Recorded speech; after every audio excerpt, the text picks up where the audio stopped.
الحمد لله رب العالمين، وصلى الله تعالى وسلم على سيدنا ومولانا محمد وعلى آله وصحبه أجمعين. أما بعد، أيها الإخوة والأخوات،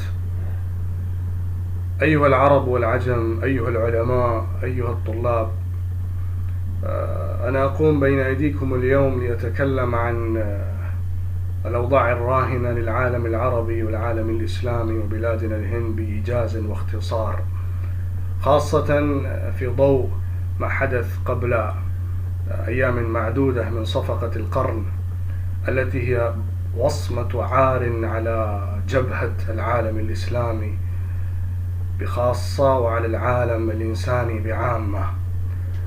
أيها الإخوة، إن العالم البشري اليوم يمر بمرحلة عنيفة شديدة عصيبة، وإن الأوضاع الحاضرة الراهنة إنما هي نذيرة بؤس وشقاء للعالم الإنساني أجمع، خاصة للبلدان العربية والإسلامية، لأن القوات الطاغية والقوات الكبرى العالمية هي التي تبيع من أهم وأقدس مقدساتنا ونحن ساكتون واجمون لا نتحرك كأننا جثة لا حراك فيها. أين العرب؟ أين العربية الحماسية؟ أين الغيرة البشرية؟ أين الإيمان؟ أين الأخلاق؟ أين الإخاء؟ أين المحبة؟ أين المواساة؟ هذه المعاني كلها صارت لا قيمة لها في الأوساط للمسلمين.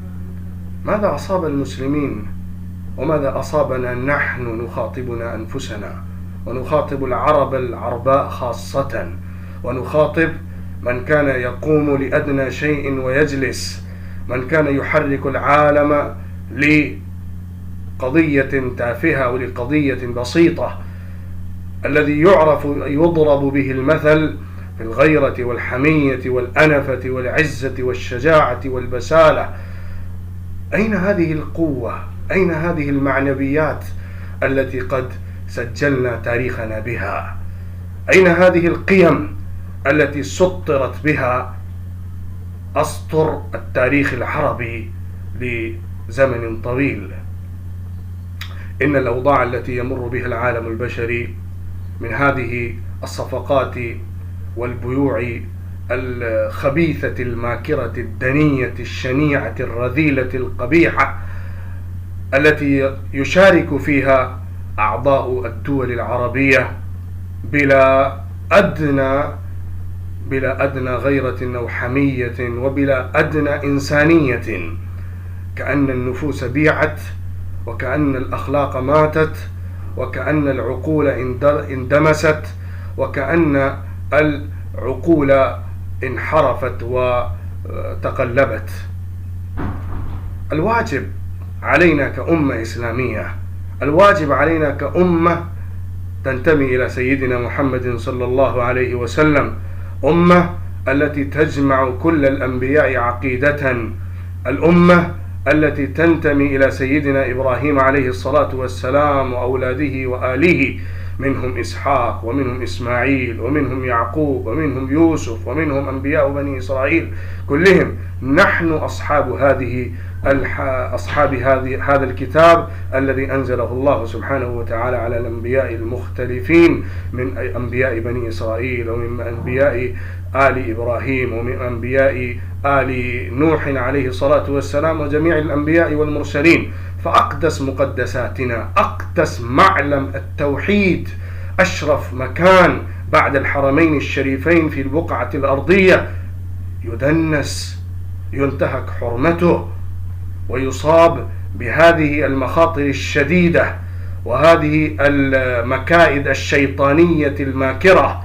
فعلينا أن نقوم كل المسلمين في العالم أجمع بمظاهرات وبكل ما عندنا من القوة، سواء عندنا قول أو عندنا فعل، عندنا نعرة، عندنا كلمة، عندنا حرف، عندنا كتابة، أي قوة نستطيع علينا أن نعبر بها عن مشاعرنا وأحاسيسنا نحو هذه المقدسات المعظمة.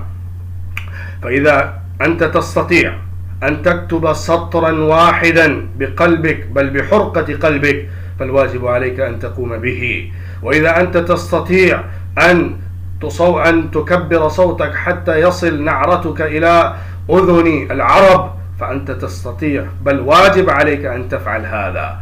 فكلما أنت تستطيعه وتقدر عليه عليك أن تقوم به حتى تكون عند الله سبحانه وتعالى بريئا، وإلا لا غفران عند الله سبحانه وتعالى إذا أسيئت إلى مقدساتنا ونحن رأيناها بأم أعيننا وسكتنا وصمتنا كأننا لا نحس بالألم الذي يصيب بصلب الأمة الإسلامية والذي يصيب بظهر المقدسات المعظمة.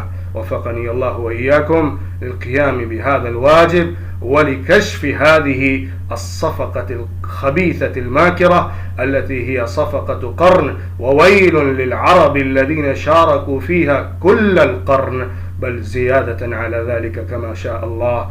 والله سبحانه وتعالى يوقظ العرب والأمة العربية والأمة الإسلامية جمعاء للحفاظ على مقدساتهم والحماية لأمكنتهم المباركة المعظمة. والله ولي التوفيق، وآخر دعوانا أن الحمد لله رب العالمين.